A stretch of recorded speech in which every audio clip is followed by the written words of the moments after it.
Bismillahirrahmanirrahim. Assalamualaikum warahmatullahi wabarakatuh.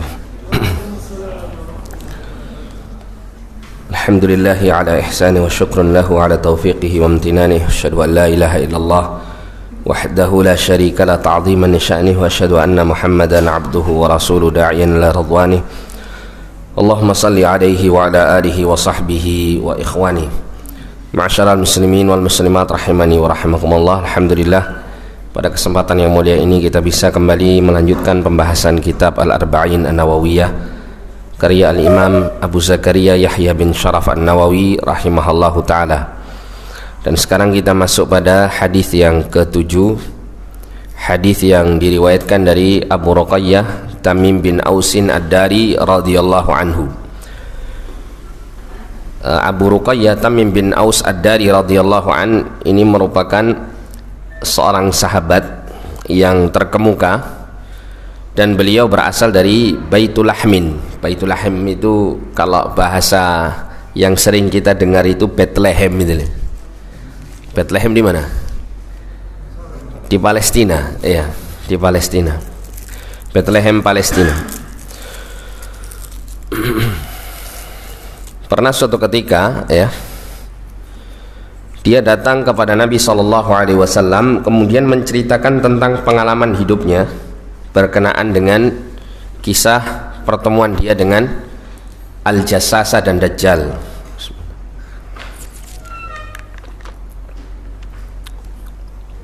Jadi diceritakan bahwa beliau bersama beberapa orang itu naik kapal melakukan perjalanan dari suatu daerah, ya.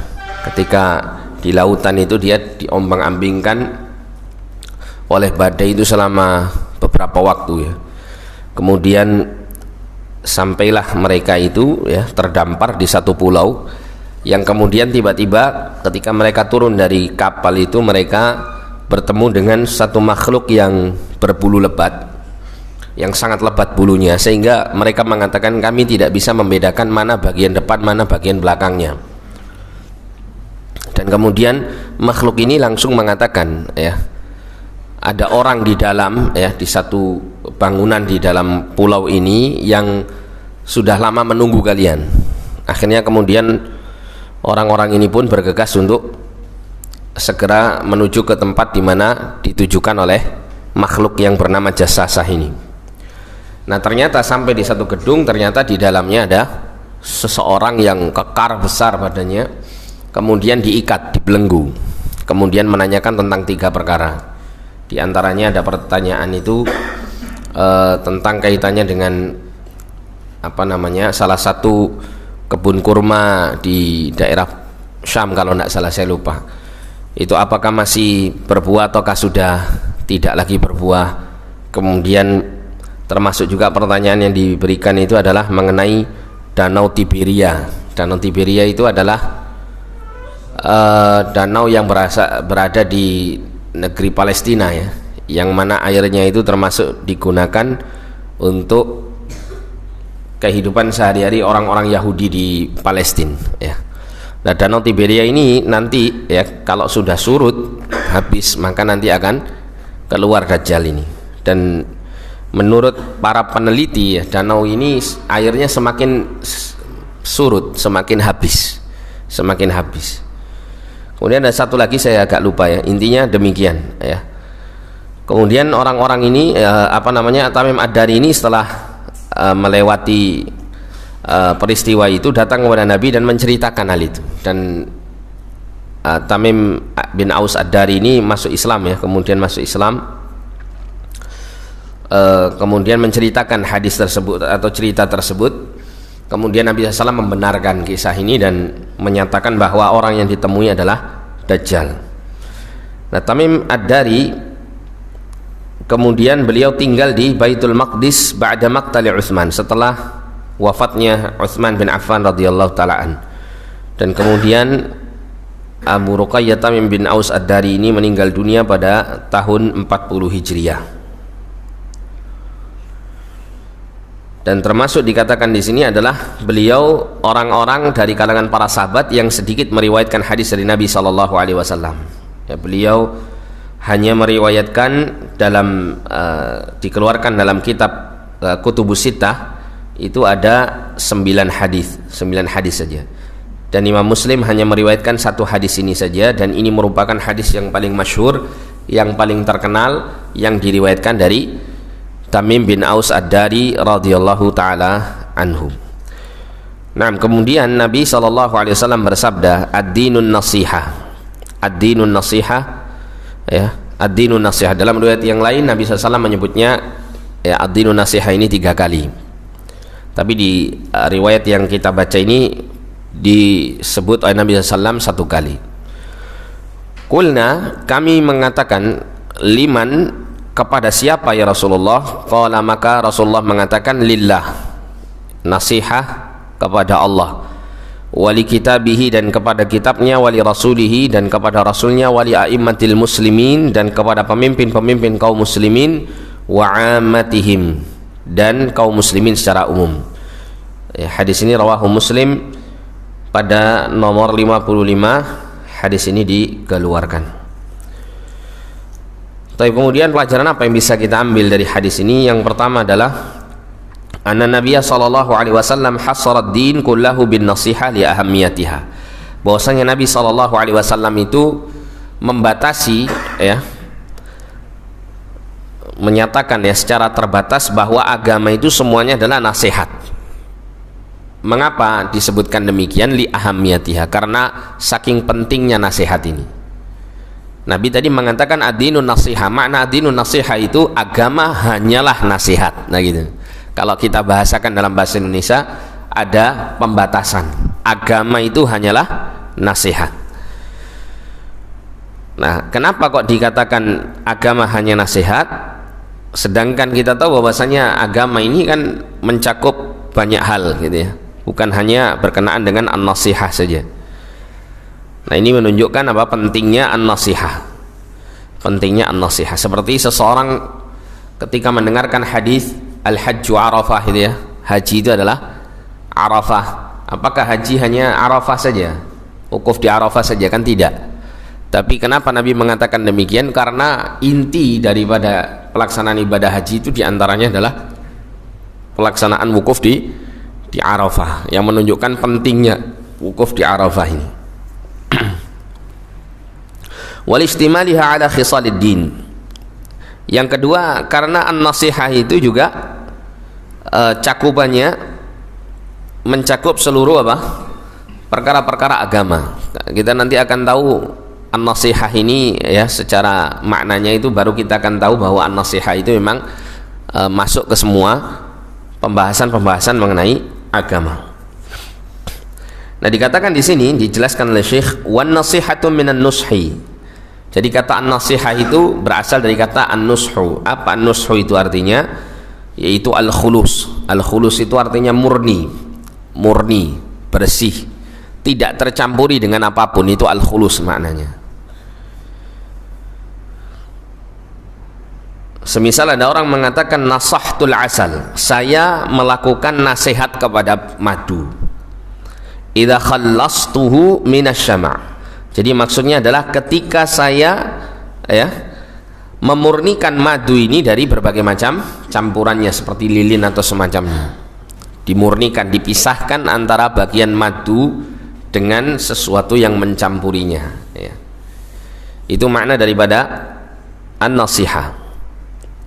Secara bahasa demikian. Kemudian Al-Imam Al-Khattabi menyatakan an-nasihatu kalimatun yu'abbiru biha an jumlatin hiya iradatul khair lil mansuh.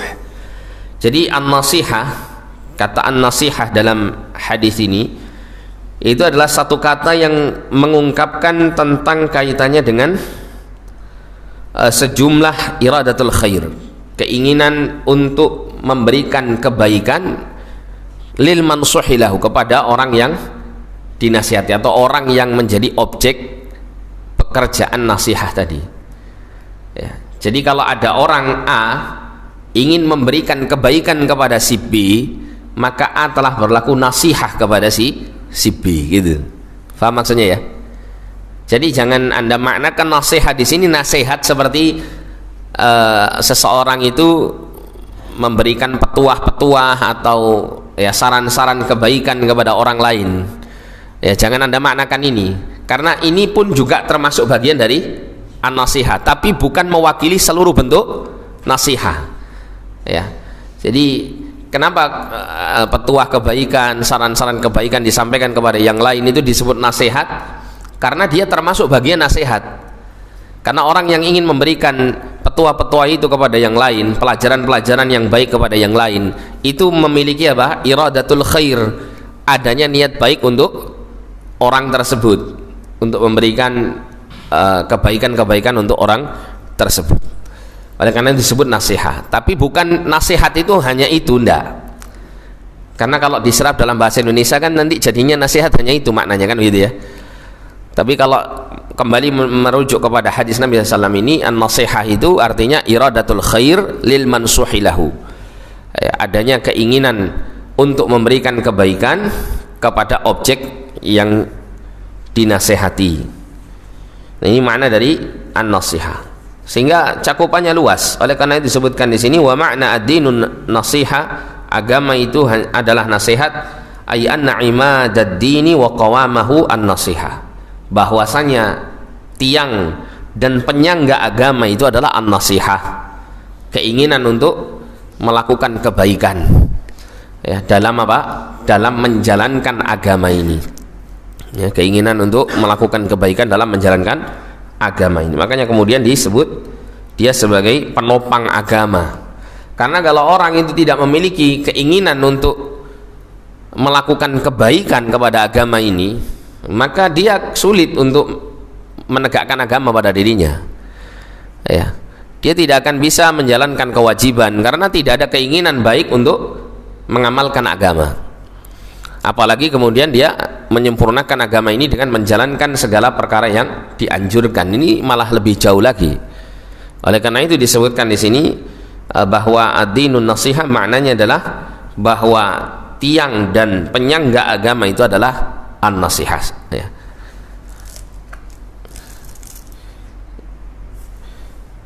Kemudian pelajaran yang berikutnya berkenaan dengan nasihat untuk Allah Subhanahu wa taala. Karena Nabi tadi mengatakan ad-dinun nasihah, kemudian ditanya oleh para sahabat untuk siapa?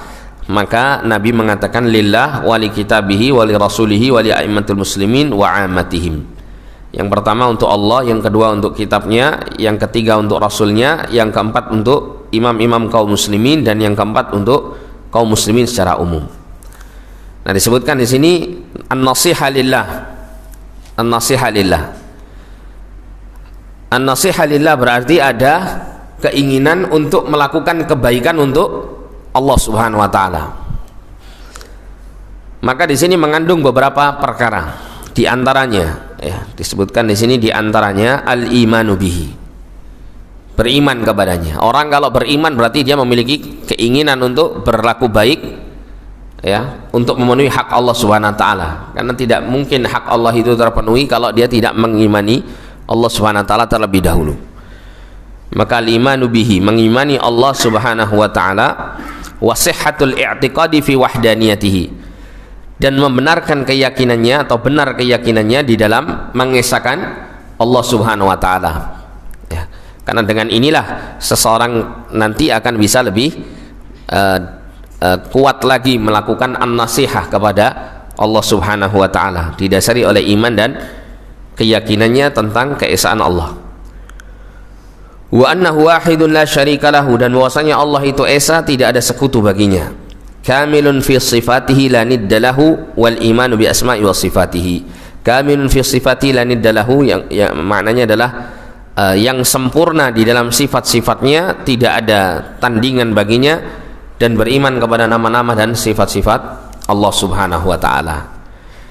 Jadi poin pertama ini adalah an-nasihah lillah yang paling besar, yang paling mendasar, yang paling wajib untuk didahulukan.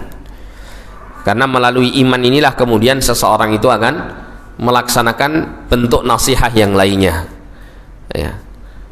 Dengan iman itu nanti akan muncul ya ketaatannya kepada Allah. Dengan keimanan itulah nanti akan muncul ya peribadatannya kepada Allah, ketundukannya dan seterusnya. Kemudian yang kedua, imtithalu awamirihi wajtinabu nawahi. Nah, setelah seseorang itu berlaku nasihat kepada Allah, ada keinginan untuk melakukan kebaikan untuk Allah, dan yang terbaik adalah melaksanakan keimanan atau mewujudkan keimanan dan keesaan Allah Subhanahu wa taala, maka yang kedua akan muncul nasihat yang berikutnya, yaitu menjalankan perintah dan menjauhi larangan-larangan Allah Subhanahu wa taala. Nah, ini konsekuensi dari seseorang beriman. Ya. Tidak cukup seseorang itu hanya beriman dengan lisannya atau dengan hatinya tanpa diwujudkan dengan amal perbuatannya. Bihaitsu la yaraka haitsu nahak wala yafqiduka haitsu amarak. Jadi yaitu dengan cara apa? Engkau tidak Allah tidak memandangmu di dalam perkara yang dilarang kepadamu. Maknanya apa? Jangan sampai kita melakukan maksiat sedangkan Allah Subhanahu wa taala pada saat itu melihat kita. Itu maknanya. Artinya apa? Senantiasa berusaha untuk menjauhkan diri dari larangan Allah. Termasuk juga ya, jangan sampai apa? Ketika Allah Subhanahu wa taala tidak mendapatimu ketika Allah memerintahkan kamu untuk melakukan sesuatu. Maknanya hendaklah senantiasa menjalankan perintah Allah. Jadi poin yang kedua adalah takwa ya.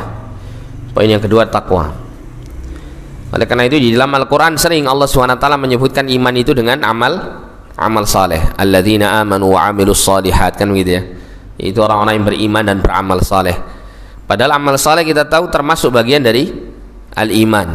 Tapi kenapa disebutkan secara tersendiri? Ini menunjukkan apa pentingnya amal saleh. Ya, karena ada sebagian, bahkan mungkin sebagian besar ya kaum muslimin, mereka beranggapan yang penting itu hatinya, yang penting itu tauhid, yang penting itu iman saya kepada Allah. Ya. Amal saleh ya dikit-dikit aja enggak apa-apa nih. Yang penting apa? Yakin gitu. Nah, ini bukan sesuatu hal yang benar ya, apalagi kalau dikembalikan kepada nasihat lillah ini. Ya, seseorang yang memiliki an-nasihat, memiliki keinginan untuk berlaku baik untuk Allah Subhanahu wa taala, maka jelas dia akan berusaha semaksimal mungkin untuk ya, melakukan hal-hal yang menjadi hak-hak Allah. Bukan sekedar dia hanya beriman dengan hatinya tapi tidak beriman dengan anggota tubuhnya. Ya, dia harus senantiasa apa? Mewujudkan amal saleh itu dalam kehidupannya sehari-hari.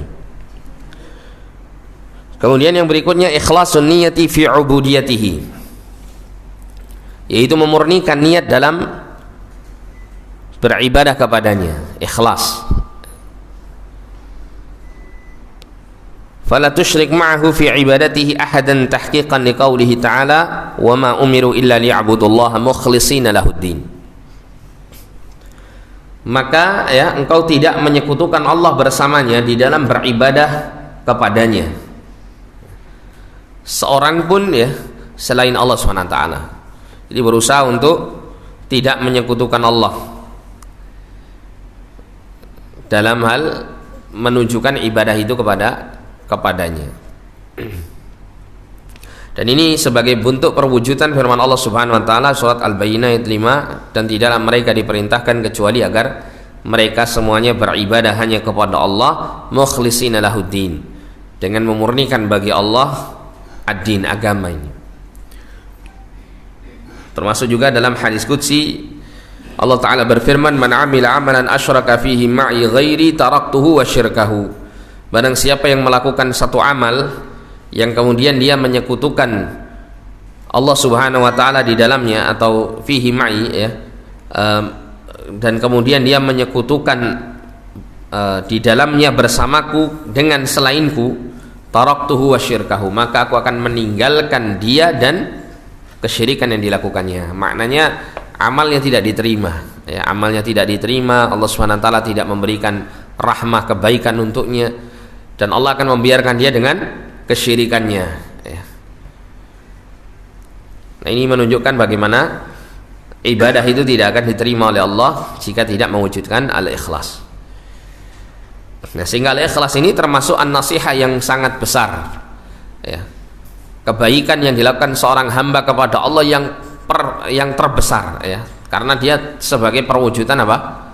Tauhid, ya, perwujudan tauhid.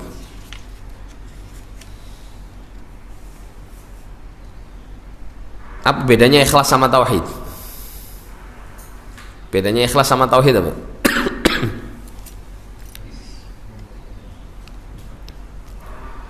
Apa bedanya ikhlas sama tauhid?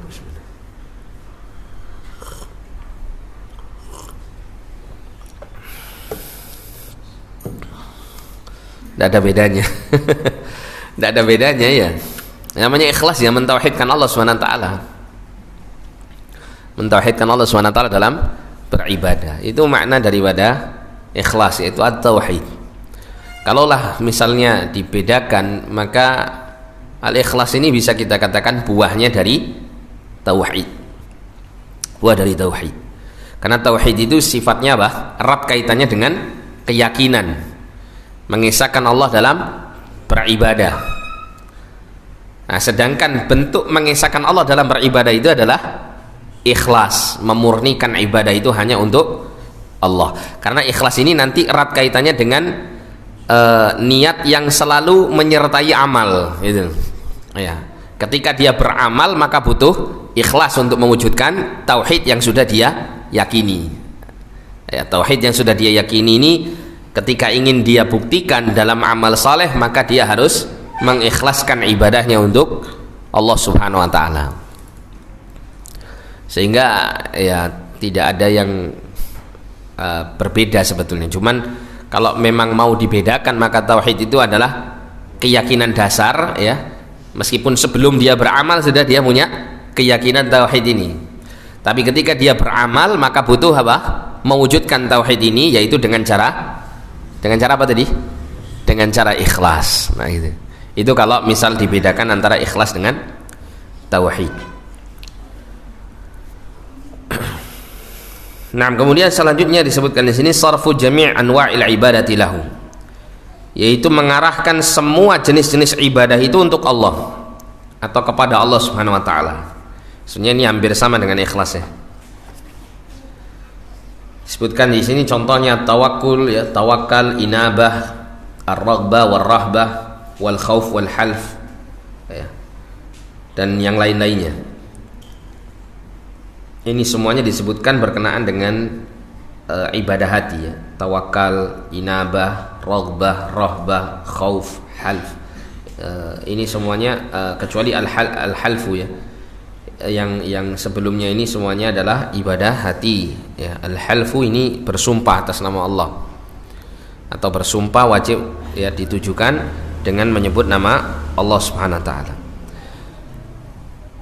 Qala Syekh Muhammad bin Abdul Wahhab rahimahullah, faman sarafa syai'an min anwa'il ibadati li ghairillahi fa huwa musyrikun kafirun. Barang siapa yang memalingkan sedikit saja dari jenis-jenis ibadah yang yang diperintahkan, gitu, ya, dari jenis-jenis ibadah, dari semua jenis ibadah li ghairillah, kepada selain Allah, fa huwa musyrikun kafirun, maka dia termasuk, ya, seorang musyrik dan kafir. Ini umum, ya, pembahasan sifatnya umum. Kalau ta'yin, ya, dalam kaitannya dengan menentukan fulan musyrik atau kafir, ini ketentuannya, ya, lebih banyak. Jadi ada kaidah-kaidah dan ketentuan yang harus dipenuhi, ya. Namun secara umum demikian, ketika seseorang melakukan penyimpangan, ya, penyimpangan tujuan yang seharusnya ibadah itu harus ditujukan kepada Allah, dia tujukan kepada yang lain, maka ini dia telah melakukan bentuk kesyirikan.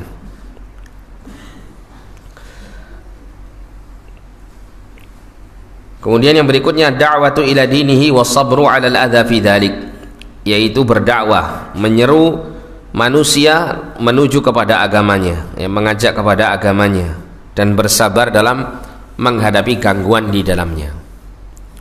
Ya, sudah menjadi sunnatullah, ya, ketika seseorang itu menyampaikan al-haq kepada manusia, maka nanti akan muncul penentangan dari manusia. artinya tidak mulus-mulus saja gitu ya. Oleh karena itu sampai ada salah seorang ulama, Imam Ibnu Qayyim rahimahullah, menyampaikan kalau ada orang berdakwah kok mulus-mulus saja, tidak pernah ada tantangan atau tidak pernah ada ya minimal celaan dari manusia ya, maka patut untuk dicurigai dia menyampaikan apa kepada umat ini.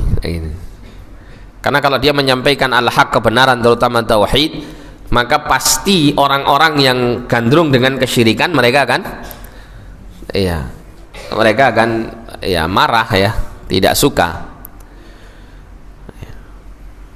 Itu keadaan yang menjadi sunnatullah ya. Oleh karena itu bagi seorang dai atau siapapun yang mengajak manusia kepada kebaikan, hendaklah dia memiliki hati yang lapang, hati yang sabar.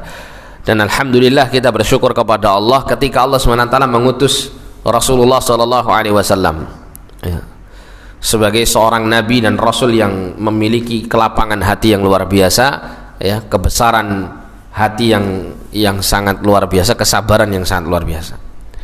Kenapa? Karena kalau seandainya ya kita mendapati seorang nabi atau seorang rasul ya yang mengajak manusia itu tidak diberikan kesabaran yang tinggi oleh Allah SWT, ya binasa gitu ya, akan binasa umat ini.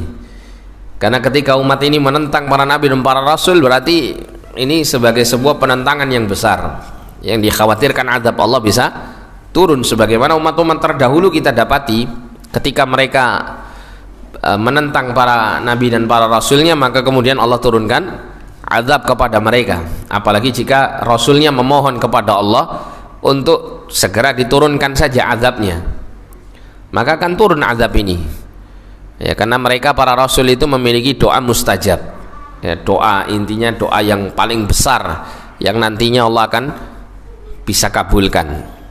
Tapi Nabi SAW ya menyatakan doanya para nabi para rasul dulu sudah dipakai gitu, sedangkan doa beliau SAW disimpan nanti untuk hari kiamat untuk kebaikan bagi umatnya.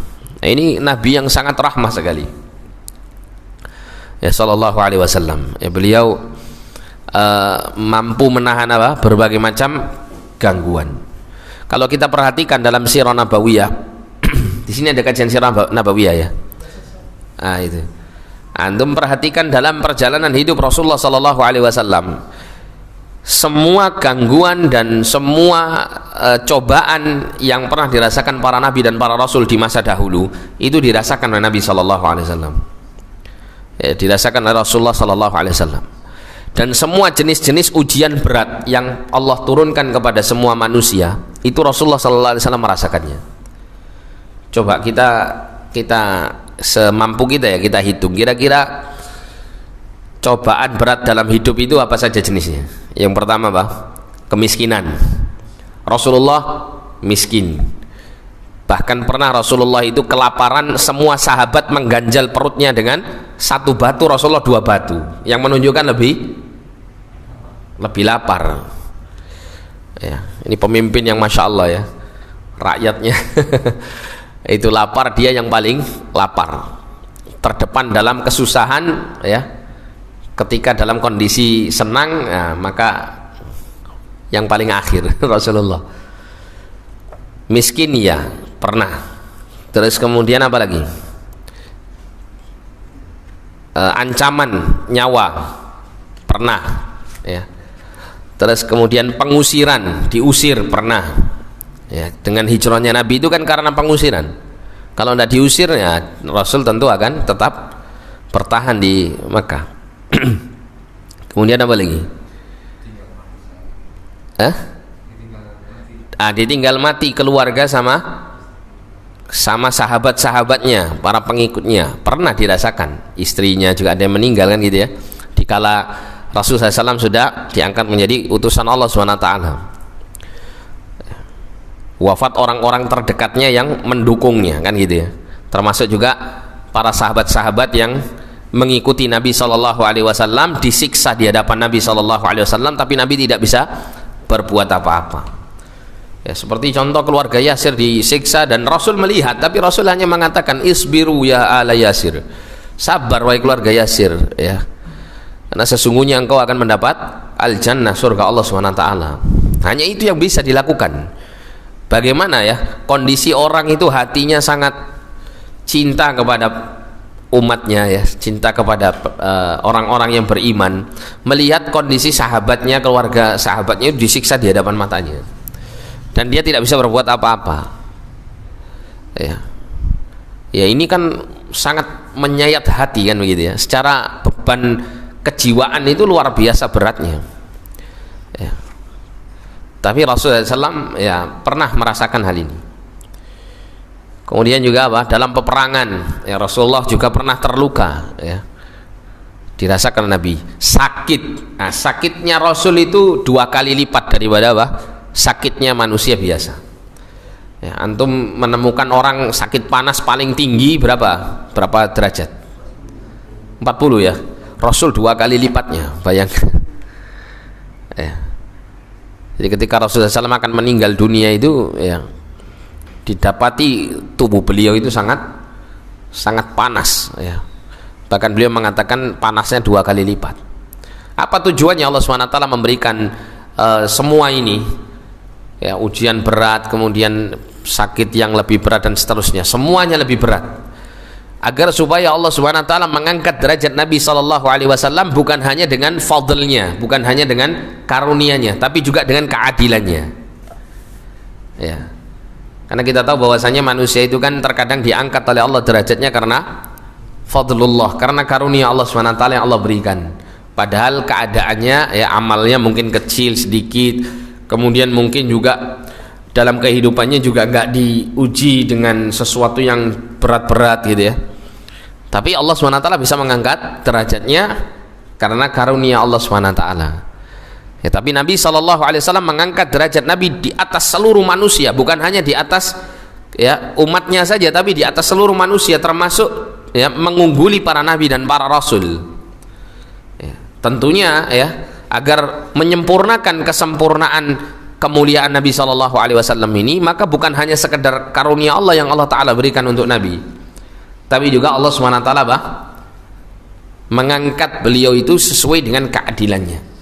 Sehingga kalau mau dibandingkan, ayo siapa yang mau perbandingan dengan pahala Nabi Muhammad SAW, bahkan para nabi dan para rasul sekalipun, mana yang paling banyak pahalanya misal gitu ya, dibandingkan dengan pahala Nabi SAW yang melalui semua, ya, ketaatan beliau dan kesabaran beliau dalam menghadapi berbagai macam cobaan, maka tidak akan ada yang bisa menandinginya. Itu kalau dihitung, ya, berdasarkan keadilan yang Allah Ta'ala tegakkan di antara mereka, ya, termasuk juga dengan karunia Allah, kecintaan Allah SWT Nabi SAW, maka Allah juga mengangkat beliau lebih tinggi dari seluruh makhluknya.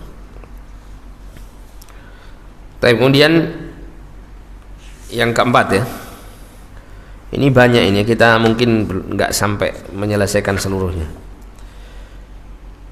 Kita masuk pada an-nasihatu li kitabillahi ta'ala, ya, nasihat, keinginan untuk melakukan kebaikan kepada kitab Allah Subhanahu wa Ta'ala, dan ini mencakup beberapa perkara. Di antaranya yang pertama, al-imanu bi annahu kalamullah, beriman bahwasanya kitab tersebut adalah kalamullah, perkataan Allah Subhanahu wa Ta'ala. Kalam, perkataan. Jadi kalau dikatakan kalam berarti apa? Perkataan yang bisa didengar, yang bisa didengar. Terdapat kalimat-kalimat dan lafaz-lafaz yang diucapkan yang bisa didengar. Kalamullah munazzalun ghairu makhlukin. Jadi beriman bahwasanya Al-Quran atau kitab Allah itu kalamullah dan dia diturunkan. Makna diturunkan itu dari mana? Dari atas ke bawah. Dan ini penting dikatakan munazzalun ini, karena sebagian manusia, sebagian kaum muslimin, mereka tidak yakin dengan adanya Allah di atas. Dan kita tahu bahwasanya kalamullah itu sifat Allah Subhanahu wa Ta'ala, berkaitan dengan zat Allah Subhanahu wa Ta'ala. Ketika dikatakan kalamullah munazzalun, ya, kalam Allah, perkataan Allah, firman Allah yang diturunkan, berarti menunjukkan bahwa zat Allah itu di atas, ya, bukan di mana-mana, gitu ya, bukan di mana-mana. Sedangkan pengetahuan Allah tidak terbatas, ya, tidak terbatas. Ilmu Allah SWT tidak terbatas. Allah tinggi di atas arsy-Nya, dan ilmu Allah serta pengawasannya tidak terbatas, ya, mencakup segala sesuatu. Kemudian ada poin yang juga penting untuk disebutkan ketika menyatakan bahwa Al-Quran atau kitab Allah itu adalah kalamullah, yaitu kalimat ghairu makhluk, bukan makhluk. Karena golongan Asy'ariyah mengatakan Al-Quran itu atau kitab Allah itu kalamullah, tapi titik sampai di situ. Mereka tidak berani menegaskan ghairu makhluk. Kenapa? Karena konsep keyakinan mereka kepada kitabullah, mereka beranggapan bahwa kitabullah itu satu makna yang berdiri sendiri, ya, satu makna yang berdiri sendiri, yang qadim, ya, yang terdahulu, ya, yang ketika akan diturunkan itu Allah masukkan pemahaman Al-Quran ini ke dalam hatinya Jibril alaihissalam. Jadi Jibril ini menurut Asy'ari, ya, menurut golongan Asy'ariyah, itu tidak langsung mendengar suara Allah berfirman kepadanya. Sedangkan Ahlussunnah menyatakan bahwa Allah itu berkata-kata, menyampaikan kitabnya tersebut, firman-Nya tersebut kepada Jibril secara langsung, dan Jibril mendengarnya dan langsung memahami serta menghafalnya persis seperti apa yang Allah Ta'ala firmankan kepadanya. Ini Ahlussunnah. Tapi kalau Asy'ariyah enggak, mereka beranggapan bahwasannya, ya, kalau Allah itu berkata-kata pada saat itu ketika menurunkan Al-Quran, sedangkan pada saat itu juga makhluk semuanya sudah tercipta, berarti Allah SWT melakukan sesuatu yang baru. Jadi ada kaedahnya kaedah filsafat, ya, bukan kaedah yang dibangun di atas dalil. Kaedah filsafat menurut orang-orang filsafat bahwasannya Allah itu disematkan padanya semua sifat-sifat qadim, terdahulu.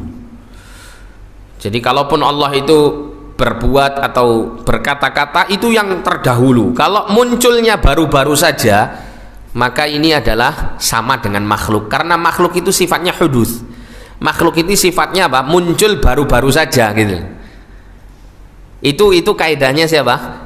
Para ahli filsafat, dan itu digunakan oleh golongan Asy'ariyah untuk menetapkan sifat-sifat Allah SWT, ya, berkenaan dengan Al-Quran ini. Makanya kemudian di antara mereka para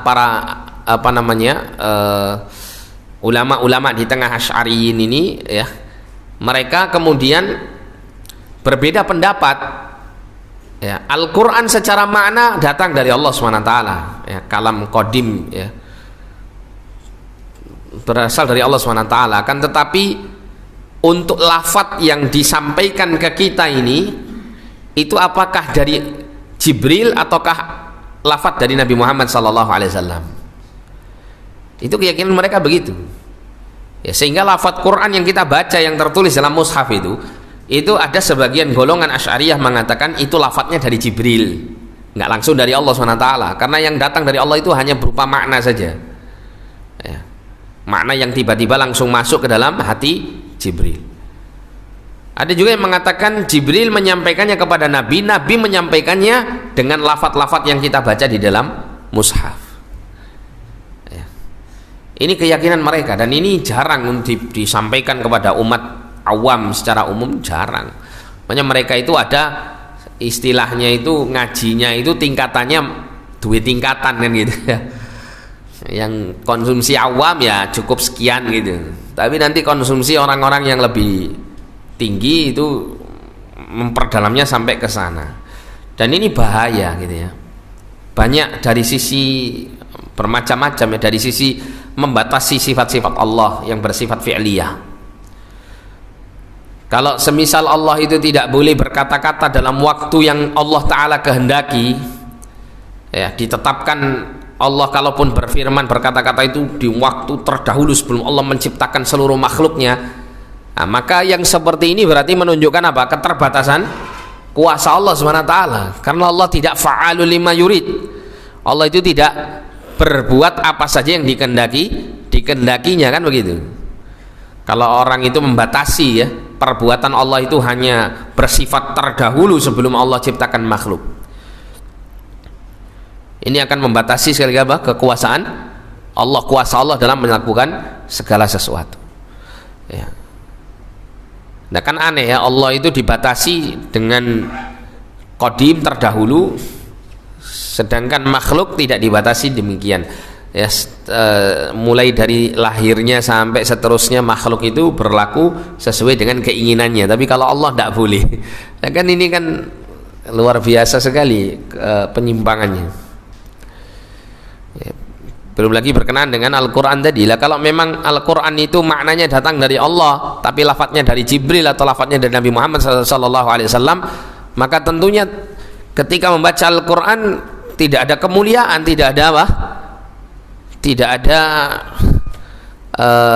istilahnya itu pahala dari satu hurufnya, gitu kan? Kenapa? Karena apa bedanya dengan kita baca hadis Nabi SAW, gitu. Ya. Dikatakan Al-Quran ketika seseorang membaca pada tiap-tiap hurufnya mendapat pahala. Ini dikarenakan Al-Quran ini berbeda dengan kalam yang lain, gitu. Berbeda dengan kalam perkataan yang lain, hatta perkataan Nabi SAW sekalipun, ya, berbeda dengan Al-Quran dari sisi kemuliaannya, ya, dari sisi ketinggian kemuliaannya, karena Al-Quran secara langsung Allah firmankan kepada Jibril secara lafaz, ya, dan huruf terdengar oleh Jibril, dan Jibril menyampaikannya kepada Rasulullah SAW secara sesuai dengan apa? Dengan apa yang Allah Ta'ala sampaikan kepadanya. Nah, sehingga kata ghairu makhluk harus dikuatkan, ya, karena orang-orang Asy'ariyah menganggap, ya, firman Allah itu kalamullah secara makna, tapi secara lafaz mereka menganggap bahwa ia termasuk makhluk, karena lafadznya imma dari Jibril, imma dari Rasulullah SAW. Makanya kemudian digunakan, ya, pemahaman seperti ini digunakan oleh orang-orang liberal untuk menistakan Al-Quranul Karim, menistakan Al-Quranul Karim. Meskipun orang-orang Asy'ariyah tidak sampai ke sana, tapi ini celah untuk mereka, ya, orang-orang liberal itu untuk merusak sakralitas Al-Quranul Karim. Makanya kemudian mereka menulis, ya, Al-Quran, terus kemudian mereka injak, ya, terus mereka mengatakan, loh, yang saya injak ini bukan kalamullah, tapi yang saya injak ya lafaz-lafaz dari manusia. Gitu. Karena sudah bersentuhan dengan manusia, maka menjadi seperti, ya, seperti hasil pemikiran budaya manusia. Ya, Pak, sama dengan buku-buku yang ditulis orang, gitu. Menurut mereka begitu. Alasannya apa? Alasannya firman Allahnya itu maknanya, bukan apa? Bukan lafadznya. Nah, kalau saya menginjak lafadznya nggak ada masalah. Nah, gitu. Itu orang-orang liberal menggunakan, ya, penyimpangan akidahnya Asy'ariyah ini untuk hal seperti itu. Meskipun Asy'ariyah tidak sampai seperti itu, ya, mereka tetap apa mengagungkan Al-Quranul Karim, tapi di satu sisi mereka menetapkan seperti yang disampaikan tadi berkenaan dengan penyimpangan mereka terhadap keimanannya kepada kitabullah. Kemudian disampaikan di sini alqahu azza wa jalla ala qalbi Muhammadin sallallahu alaihi wasallam biwasitati Jibrilil Amin. Ya, Allah menyampaikan Al-Quran ini kepada hati Nabi Muhammad SAW dengan wasitah, dengan perantara Jibril Al-Amin. Wa huwa kalamullahi hurufuhu wa ma'ani. Nah, ini. Dan Al-Quran itu kalam Allah, hurufnya dan makna-maknanya. Huruf-hurufnya dan makna-maknanya. Wa annahu mutadhamminun lil adli fil ahkam. Al-Quran ini, ya, terkandung di dalamnya keadilan dalam hukum-hukumnya. Jadi seseorang yang menegakkan hukum di dalam Al-Quran itu dengan sebaik-baiknya, maka dia pasti menegakkan keadilan. Contoh, ya, contoh yang sering saya sampaikan itu berkenaan dengan hukum qisas, yang mana menurut HAM, ya, hak asasi manusia, hukuman qisas ini adalah hukuman yang kejam, kan begitu, ya. Tapi coba Anda perhatikan, kalau saya sering melihat di beberapa kasus pengadilan yang ada di media sosial atau apa divideokan itu, mesti nanti ada pengadilan itu yang mesti kisruh gara-gara pembunuhan ini, Pak.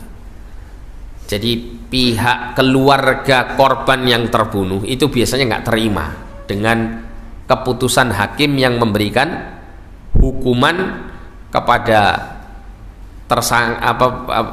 bukan tersangka, pelaku ya, pelaku pembunuhan itu dengan hukuman sekian puluh tahun penjara, itu mereka nggak akan merasa puas. Mereka berharap agar hukuman mati yang diberikan kepada para pembunuh tersebut. Itu mesti begitu. Cobalah kita dengan hati kita yang bersih dari berbagai macam tendensi apapun ya.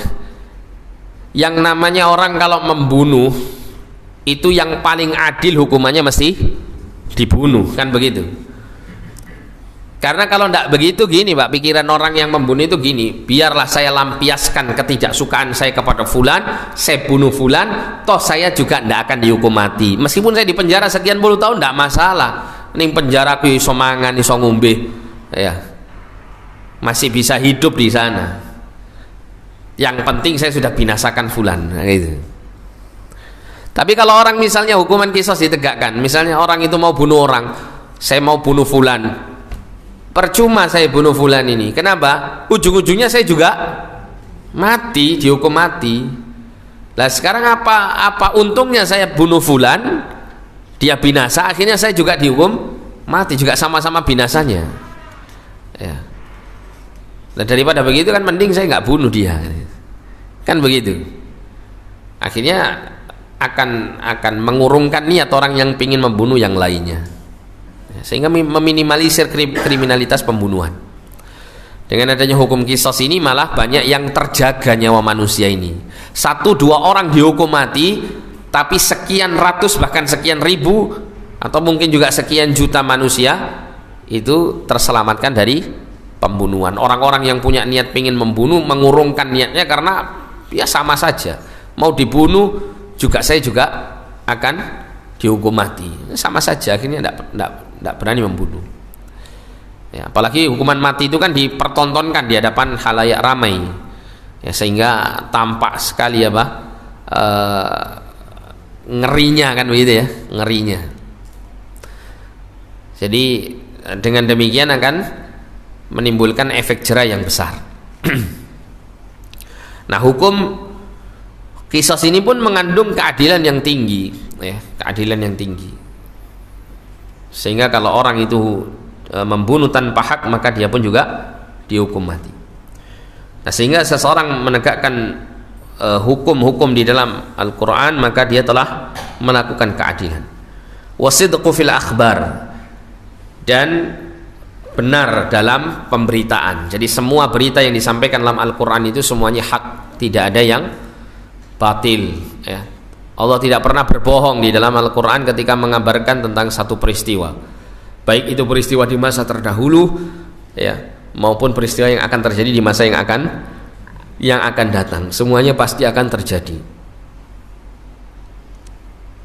Allah berfirman dalam surah Al-An'am ayat 115, wa tammat kalimatu rabbika sidqan wa adla, dan telah sempurna kalimat-kalimat Rabbmu sidqan, ya, dengan mengandung kebenaran, wa adlan, dan mengandung keadilan. Jadi semua berita-berita yang Allah ceritakan, ya, yang telah sempurna, sudah tidak ada lagi berita yang Allah Ta'ala sampaikan melalui kitabnya tersebut itu didasari oleh sidqan, didasari oleh kebenaran. Semuanya itu hak, datang dari Allah. Wa adlan, dan hukum-hukum yang Allah sudah tetapkan itu adalah hukum yang paling adil, paling sesuai.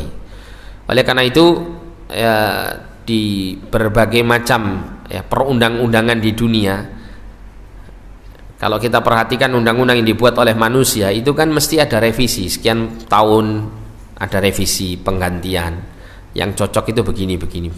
Tapi Al-Quran tidak pernah ada revisi, kan Allah sudah sempurnakan, ya. Artinya kalau orang itu mengamalkan Al-Quran, maka dia akan bisa mengamalkannya dalam berbagai macam keadaan, dalam berbagai macam waktu, dan dalam berbagai macam tempat, ya, tidak terikat dengan kebiasaan bangsa tertentu, atau tidak terikat dengan kaitan dengan budaya tertentu, ya, universal istilahnya, kan gitu ya. Tapi ada orang-orang itu yang mereka karena tidak beriman, ya. Orang kalau tidak beriman akhirnya kurang percaya dan malah tidak meneliti lebih lanjut tentang Al-Quran dan hukum-hukum yang terkandung di dalamnya, sehingga mereka beranggapan bahwa Al-Quran itu relevan untuk zaman dan tempat kapanpun dan dimanapun, serta relevan untuk seluruh bangsa. Itu menurut sebagian mereka selewengkan ya, bukan Al-Qur'annya yang sesuai, tapi kita harus menyesuaikan Al-Qur'an ini dengan masa dan zaman, sehingga Al-Qur'annya nanti yang diotak-atik ya, Al-Qur'an yang diotak-atik. Misalnya ya, Allah jelas di dalam Al-Qur'an mengharamkan khamr, jelas dengan tegas Allah menyatakan hal itu. Nah, ketika hal ini dibawa ke ranah-ranah berkenaan dengan tempat-tempat yang dingin dan seterusnya, ada sebagian orang mengatakan, wah kalau ini ditetapkan di negeri-negeri yang musim dinginnya itu sangat lama atau sangat dingin, tentu ini tidak relevan dalam tanda kutip menurut pemahaman mereka, maka harus apa? Harus disesuaikan. Nah, begitu. Jadi Qur'annya yang disesuaikan, bukan apa?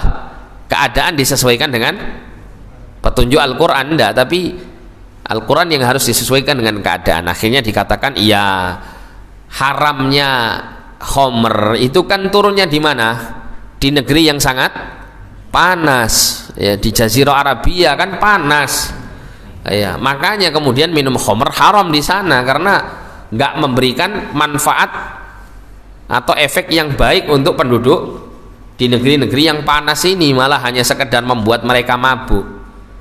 Tapi kalau di negeri-negeri dingin seperti Eropa, Amerika, mungkin juga di daerah-daerah mendekati kutub, itu sangat butuh minuman-minuman keras ini. Untuk apa? Untuk menghangatkan badan. Nah, itu ya, untuk menghangatkan badan. Padahal Al-Quran sendiri mengatakan ya, ada manfaatnya gitu loh, tapi mudaratnya lebih besar ya. Al-Quran dijelaskan begitu. Khomer ini termasuk salah satunya khomer ini. Ada manfaatnya, Allah tidak memungkiri manfaat dari khamr itu ada, tapi ya mudaratnya jauh lebih besar. Makanya kemudian diharamkan oleh Allah Subhanahu wa taala. Bukan berarti kemudian Allah nggak ngerti tentang keadaan manusia, ada di negeri yang dingin, ada di negeri yang panas. Kemudian tiba-tiba Allah menetapkan apa? Haramnya khamr tanpa mengetahui keadaan orang-orang yang tinggal di negeri yang dingin. Allah sampai sebutkan ada manfaatnya ya, termasuk mungkin itu manfaatnya gitu. Tapi bahayanya yang disebabkan oleh khamr jauh lebih besar. Dia tidak melihat bagaimana kerusakan moral yang terjadi setelah minum khamr, pemerkosaan, penjarahan, pembunuhan ya. Kerusakan minimal apa? Kerusakan apa ya istilahnya itu, muruahnya ini jatuh. Saya masih ingat dulu itu pernah saya ngekos itu, saya kaget Pak. Saya masuk toilet kan, di toilet di kos-kosan itu kan jujur-jujur banyak. Saya pas mau datang ke toilet, ada orang itu tidur di toilet, delosor gitu, nggak pakai baju, cuman celana panjang jeans gitu, laki-laki, delosor. Itu sudah jam 7 pagi, kalau nggak jam 6 pagi saya lupa. Pokoknya masuk itu jam-jam segitu sudah matahari sudah terbit. Saya kaget, orang ini ngapain itu? Sakit, pingsan, mati apa gimana? Ternyata punya usut orangnya pemabuk. ya. Jadi memang kondisinya mabuk, kondisinya dia delosor di toilet itu karena mabuk. Akhirnya karena saya tahu kebiasaan, ya sudah saya biarkan aja. Ya, tidak saya pedulikan. Jadi sampai seperti itu, muruah seseorang akan jatuh karena minum khamr. Ucapannya tidak bisa dikendalikan, ya. Perbuatannya tidak bisa dia kendalikan. Nah, ini jelas ya bahwa hukum Allah SWT itu bisa ditegakkan dimanapun dan akan memberikan keadilan dalam semua bangsa atau semua daerah atau semua keadaan. Tapi insyaallah untuk kelanjutan dari An-Nasihah li Kitabillah kita lanjutkan pada pertemuan berikutnya. Sampai sini mungkin ada yang mau ditanyakan, silakan.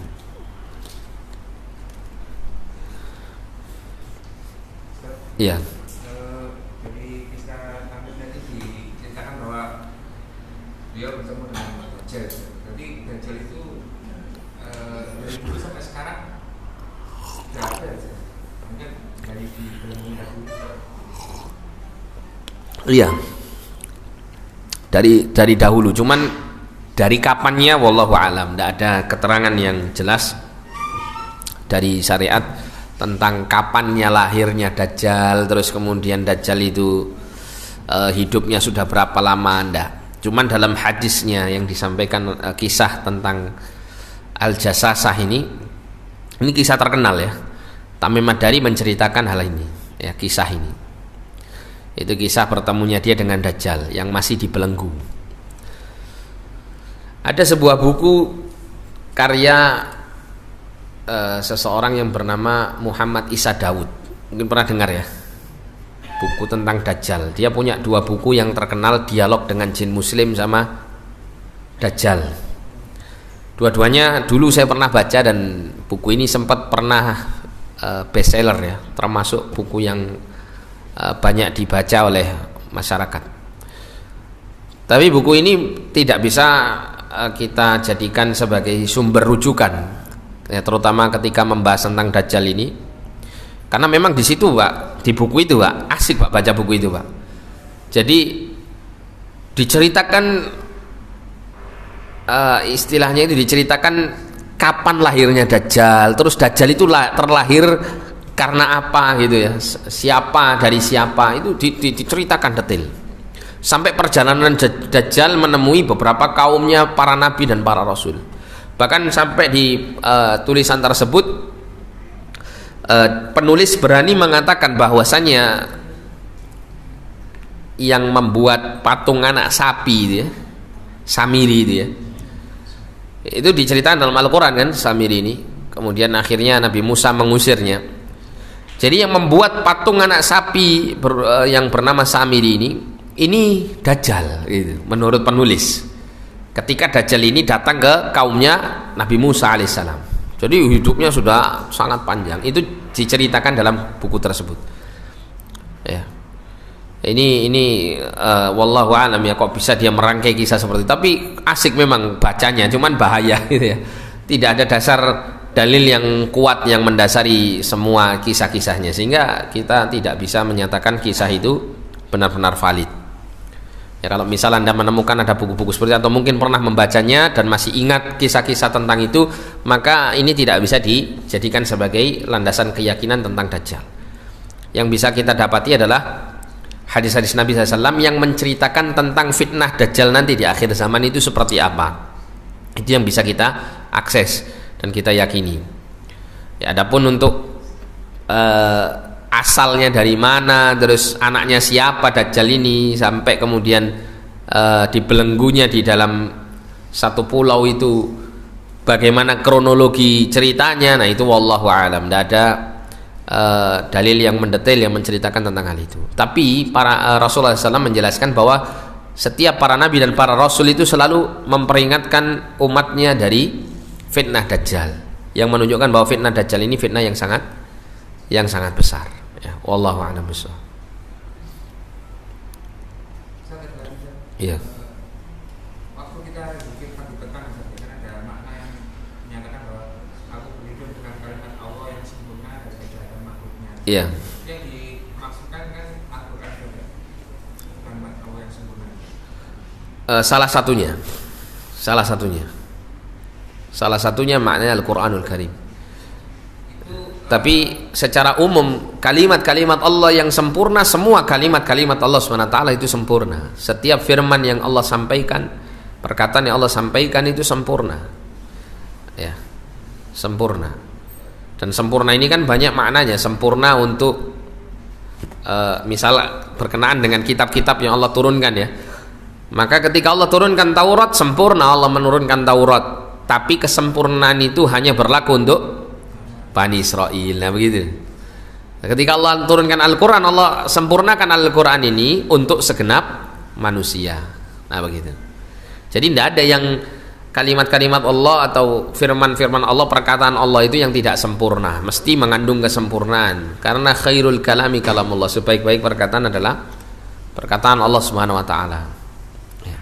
Jangankan menyampaikan seperti diturunkannya kitab. Ketika Allah menginginkan, menghendaki sesuatu itu terjadi, Allah mengatakan kun, jadilah. Itu sebuah kalimat sempurna. Jadilah, maka terjadi yang sesuai dengan kehendak Allah, tidak keluar darinya. Nah gitu. Itu kan menunjukkan kesempurnaan kalimat kun ini. Ya. Kalimat kun padahal hanya sekedar kalimat kun. Ya, jadilah. Maka terjadi. Sempurna kalimat-kalimat Allah SWT. Nah, kalau dikatakan apakah khusus Al-Quran? Dah. Ya, kalimat Allah semuanya sempurna. Ya, tapi bisa dikatakan ya Al-Quran termasuk bagian dari kalimat Allah yang sempurna. Ya, wallahu a'lam bishawab. Iya. Iya. Artinya pada saat kita melakukan amal yang tidak mungkin masih ada unsur tidak ikhlasnya, apakah amal kita juga bisa dikatakan batal atau bagaimana? Jadi gini, berkenaan dengan ikhlas tadi ya, ikhlas dan tauhid tadi itu, ini erat kaitannya dengan menunjukkan ibadah kepada Allah SWT. Adapun ketika dia terkontaminasi dengan kesyirikan, maka dilihat yang mengkontaminasinya. Apakah dia termasuk syirik besar ataukah syirik kecil? Kalau dikatakan dia syirik besar, ya bisa mengeluarkan dia dari Islam, bisa menggugurkan tauhidnya, bisa menggugurkan keikhlasannya. Tapi kalau syirik kecil, maka yang gugur itu adalah keikhlasan yang mendasari amal itu saja, sedangkan yang lain-lainnya tidak. Ya. Makanya kalau tadi saya katakan kalau seandainya ini perlu dibedakan, maka pembedaannya seperti yang saya sebutkan tadi. Tauhid itu keyakinannya, sedangkan ikhlas itu adalah apa? Buah dari keimanan kita terhadap tauhid tadi. Dengan senantiasa menjadikan tiap-tiap ibadah yang dilakukan itu benar-benar ditujukan untuk Allah SWT dan keridhaannya. Nah begitu. Sehingga supaya tidak membingungkan gitu ya. Sehingga kalau disamakan nanti orang ketika melakukan kesyirikan kan nggak ada sangkut pautnya dengan ikhlas ini, tapi sangkut pautnya dengan tauhid. Nah supaya tidak bingung seperti itu dibedakan tadi. Tapi sebetulnya para ulama tidak membedakannya, karena ikhlas itu sendiri pun juga tauhid. Orang yang menyekutukan Allah tidak bisa dikatakan ikhlas lillah ya, tapi bisa jadi apa? Dia telah mencampur adukkan antara tauhid dengan kesyirikan, iman dengan kezaliman yaitu syirik. Sedangkan ikhlas itu menuntut kemurnian. Nah begitu. Bisa dipahami ya? Jadi demikian. Sehingga kalau ikhlasnya ini dirusak dengan tauhid syirik besar, dicampuri tidak murni lagi ketauhidannya kepada Allah, dicampuri dengan sesuatu yang bersifat syirik besar, ya akan bisa menghilangkan semua tauhidnya. Tapi kalau ikhlas tauhidnya ini dikotori dengan syirik kecil, maka hanya bagian yang terkontaminasi saja dari amal yang dilakukan itu yang akan gugur pahalanya, sedangkan yang lain-lainnya tidak terkontaminasi. Wallahu a'lam bishawab. Ya.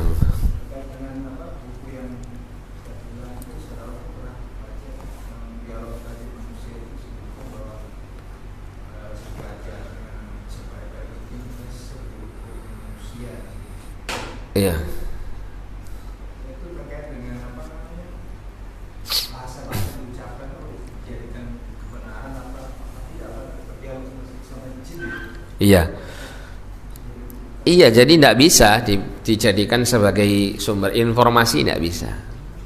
Atau diyakini kebenarannya. Kalau sesuai dengan apa yang ada dalam dalil Al-Quran dan Sunnah, maka kita bisa terima. Bukan diterima karena perkataan jinnya, tapi kesesuaiannya dengan Al-Quran dan As-Sunnah ya. Tapi kalau dialog dengan jin kemudian sumber hasil dari dialog itu dijadikan hujjah, ini tidak bisa dijadikan hujjah. Kenapa? Karena secara asal mereka itu adalah makhluk yang suka berdusta ya, istilahnya kadzub gitu ya, seperti yang diceritakan oleh Abu Hurairah radhiyallahu an tentang pertemuan dia dengan jin selama 3 malam, yang mana jin ini mencuri makanan dari Baitul Mal kan gitu ya, di malam hari. Maka Abu Hurairah langsung menangkapnya. Nah kemudian jin ini mengatakan apa? Lepaskan saya ini punya keluarga yang miskin, butuh makan, begini-begini. Akhirnya dilepaskan. Keesokan paginya ketemu Rasulullah bertanya, ya, apa yang kau lakukan dengan tawananmu semalam? Maka Abu Hurairah menceritakan, ya dia kasihan Rasulullah, saya lepaskan akhirnya. Dia pendusta, nanti malam dia datang lagi. Ternyata benar. Ya, akhirnya Abu Hurairah bertekad kalau dia datang betulan saya tangkap, sudah tidak akan pernah saya lepaskan. Nah, ditangkap, kemudian dia mengatakan, Abu Hurairah mengatakan, saya akan laporkan kamu kepada Rasulullah SAW dan saya tidak akan melepaskan kamu. Wah, ini dia merengek-rengek lagi, saya butuh makanan, butuh, kasihan ini. Akhirnya dilepas lagi, ya, kasihan lagi. Kata Rasulullah, nanti malam dia akan datang lagi. Hari ketiga, oh sudah, nggak bisa dibohongi lagi, gitu ya. Abu Hurairah dalam hatinya, benar-benar saya tangkap betul kamu. Benar ditangkap, ya, disampaikan ya kepada jin ini bahwa kamu aku hadapkan kepada Rasulullah SAW. Aku laporkan betul, saya tidak akan lagi bisa kau bohongi, gitu ya.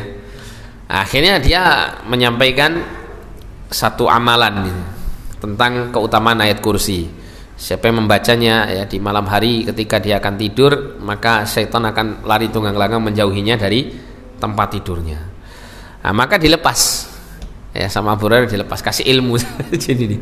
Tapi Abu Hurairah apa langsung serta-merta terima itu? Ndak langsung diterima oleh Abu Hurairah, ndak langsung ditelan mentah-mentah seperti penulis buku Dialog dengan Jin Muslim ini. Ya, akhirnya yang terjadi, Abu Hurairah menyampaikan peristiwa ini kepada Rasulullah sekaligus mengcross-checkkan benar ndak perkataan si jin ini. Nah, Rasulullah mengatakan perkataannya itu betul meskipun dia itu kadzub, meskipun dia ini banyak berdusta. Omongan yang ini benar, tapi yang lain-lainnya wis akeh bujuke kan itu. Nah, sehingga Abu Hurairah kemudian mendapat ilmu dari ini.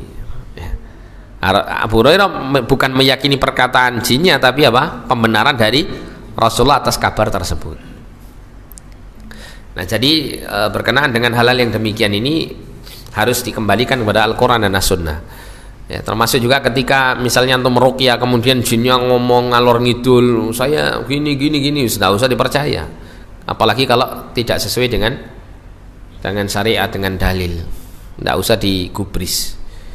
Ya. Cukup suruh dia keluar, atau kalau misalnya diketahui jinnya ini jin kafir, diajak masuk Islam terus keluar, atau kalau tidak mau ya sudah diruqyah saja sampai keluar, ya, minta pertolongan pada Allah untuk mengeluarkan jin tersebut. Iya.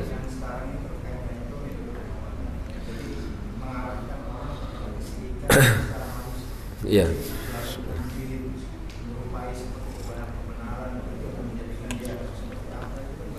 Iya. Ya, inilah pentingnya kita berilmu itu, terutama ilmu tentang tauhid, agar kita bisa membedakan mana yang tauhid, mana yang syirik. Ya, kita bisa membedakan. Nah, karena kebanyakan orang-orang yang bisa mengikuti kesesatan-kesesatan dukun-dukun ini dikarenakan mereka tidak mengenal hakikat tauhid dan syirik. Mereka tidak tahu. Ada dukun itu yang berpenampilan, ya, dengan penampilan yang tampak seperti orang soleh sudah dianggap ya orang soleh. Oh, ini doanya mustajab ini, apalagi pakai bismillah dulu ya. Ya, bismillahirrahmanirrahim itu, baca Fatihah dulu misalnya. Padahal ya apa yang dipraktekannya ini bertentangan dengan syariat. Nah, yang seperti ini tidak bisa ya, atau sulit sekali orang-orang umum itu membedakan kalau dia tidak mengerti hakikat tauhid dan kesyirikan. Tapi kalau dia mengetahuinya, maka insya Allah Allah berikan taufik kepada orang ini untuk bisa membedakan mana yang hak dan batil dari praktek-praktek yang semacam ini. Tapi tidak kita katakan bahwa semua praktek pengobatan alternatif, ya, antara kutip yang namanya alternatif ini, itu semuanya kita katakan kesyirikan. Enggak, ya, ada hal-hal yang sesuai dengan syariat atau paling tidak praktek yang dibenarkan, ya.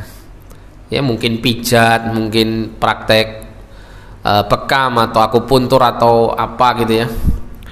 Itu semuanya tidak menyelisih selama tidak ada unsur-unsur kesyirikan yang mendasarinya. Tapi kalau ada ya gabungan dengan unsur-unsur kesyirikannya, kalau jelas kelihatan, maka tidak boleh.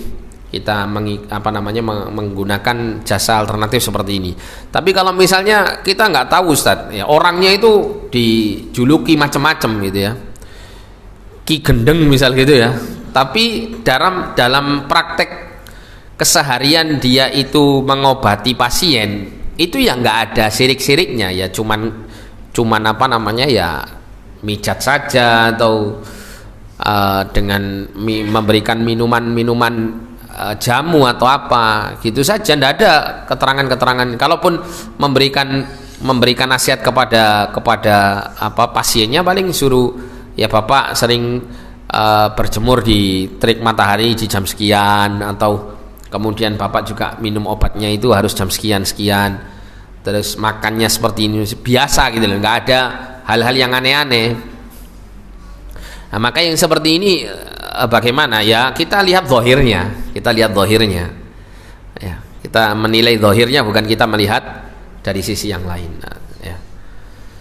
Meskipun dijuluki orang-orang ya itu tadi ya, dengan julukan yang sangar-sangar seperti itu, yang kesannya dukun-dukun ya paranormal gitu, tapi secara prakteknya tidak kelihatan adanya kesyirikan di situ ya. Kita menilai dari sisi zahirnya, tidak menilai dari sisi yang lain-lain. Tapi saya kira cukup ya. Jazakumullah khairan wa barakallahu fikum. Kita tutup dengan doa kafaratul majelis.